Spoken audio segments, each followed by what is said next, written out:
Why did Apple put a notch on the screen? Why complicate the design and reduce available space on screens which are limited in size? Many hours are lost on the discussion around that notch, but one thing is certain. Other smartphone companies like to copy Apple. They may be afraid to have their own ideas and think that if they follow the winner, they will also become winners. In this review, we look at Elephone A4, a Chinese smartphone that took the idea of a screen with a notch and placed it in a pretty cheap package. For around $100, we get a smartphone with a MediaTek quad-core chipset, 3GB of RAM, 16GB of user memory, the latest Android 8.1, a notch screen, and even a face unlock feature.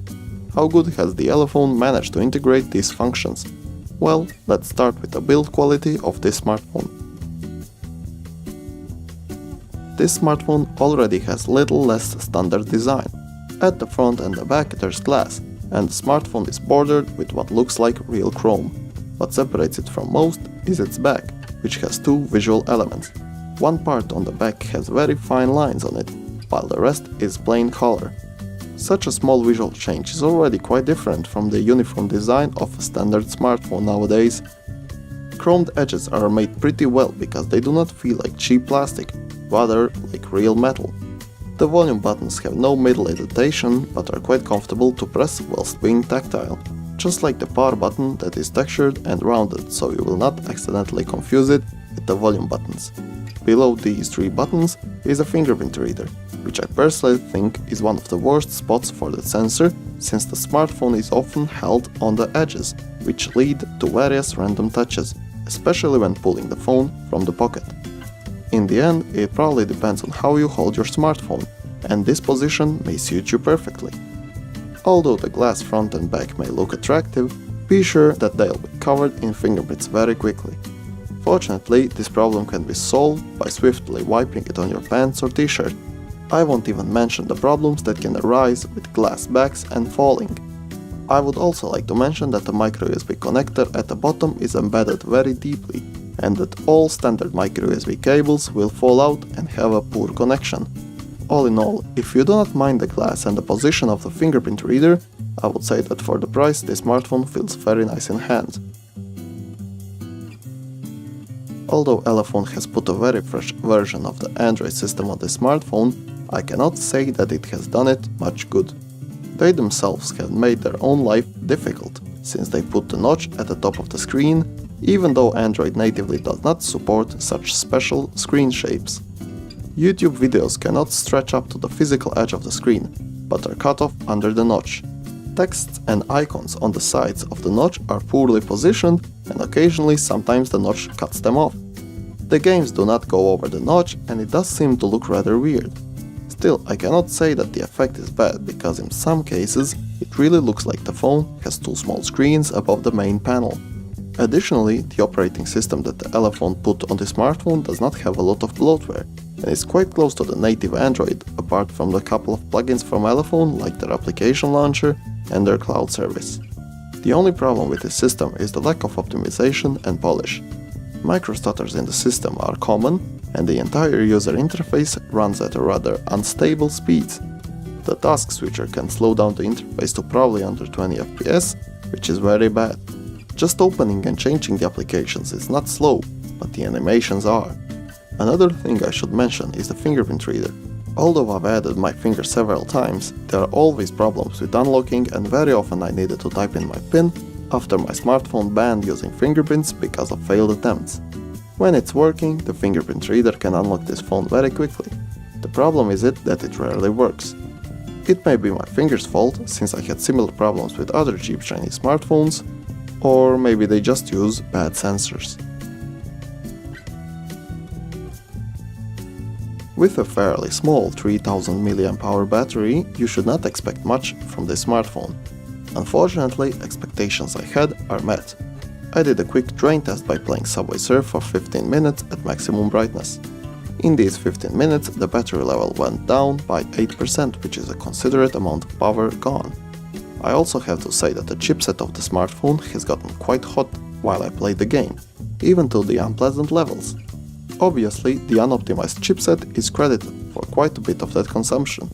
8% in 15 minutes means that the game could be played for just over 3 hours. Of course, it's a cheap smartphone, and as I said, we should not expect a lot. With the normal use of social networks and surfing, this smartphone should endure all day. First, it's time to solve the synthetic tests. After crashing the first few times, Antutu's test gave us fairly low 38,849 points. At Geekbench, the render script test gives us 1,114 points, the single-core test gives us 583 points, and the multi-core test gives us 1,614 points. These synthetic tests have already told us a lot, but I downloaded the averagely demanding 3D game does not commute, and at the highest settings it was very sluggish and uncomfortable to play. The game just gets uncomfortable when I drop the graphics to the lowest settings. I also tried the Subway Surf, which, although it had average FPS of about 30, was pretty much playing without major stutters. These are all pretty undemanding games, so I would not believe you could run anything much more demanding like PUBG or Asphalt 8. Otherwise, the use and browsing of the websites is pretty quick, along with opening up and using multiple applications. Although pure speed may be there, the UI again has a lot of microstutters and lacks plenty of fluidity. You may not be able to see it on the video, but when you use it, it's very noticeable.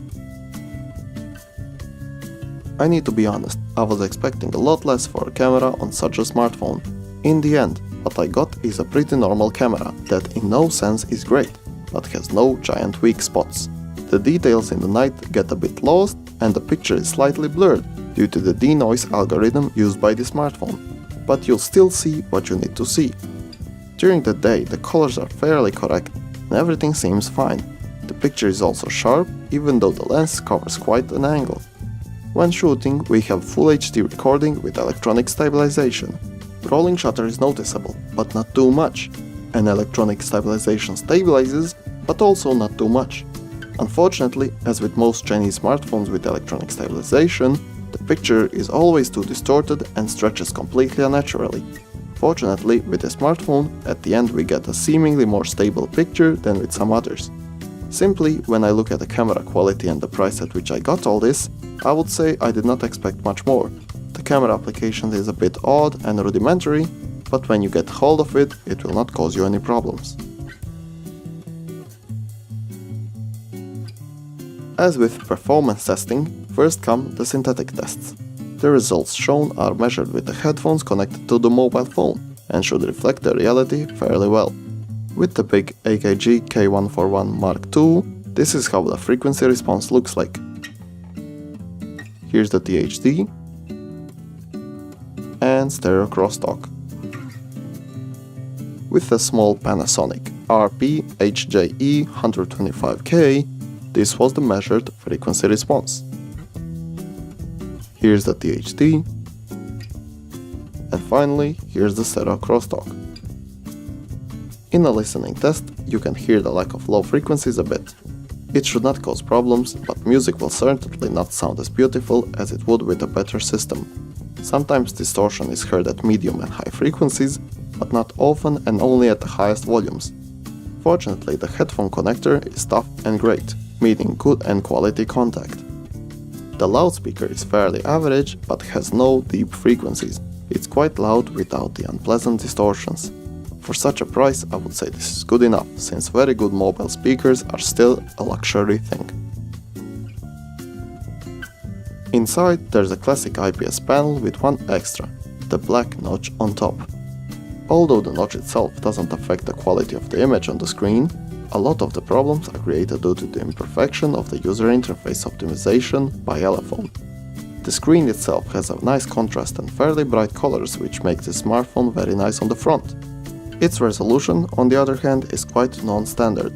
The resolution of 720x1512 results in a 19:9 aspect ratio, which means even more vertical space than the now trendy 18:9 ratio.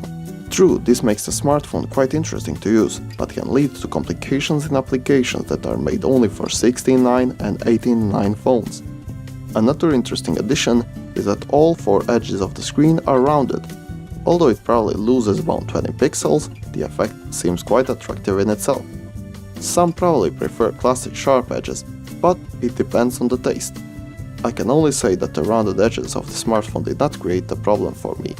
When it comes to backlight, maximum and minimum brightness levels are quite unattractive, and do not go far beyond the average. The lowest illumination is not dark, and the highest illumination is not too bright. The text is readable under sunlight, and at night you should not look at it for too long.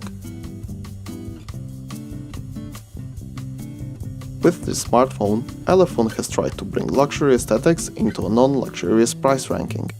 You pay $100 and you get a nice smartphone with a chrome edge, a big 5.85-inch notch screen, a lot of RAM, and quite the camera. Unfortunately, at such prices, the things you get in one department are lost in the other. The system isn't making a good use of the notch. The fingerprint reader is clunky to use, the user interface seems pretty rough because of the unstable FPS, and the performance itself puts it in the lower mid-range. For those who love the notch on the screen and do not want to spend a lot, this could be a good choice. If the notch is not very important to you, then you should opt in for some other smartphone with more balanced specifications. Thanks for watching Major Droid Reviews. If you liked this video, leave a like, and if you want more, subscribe to our channel.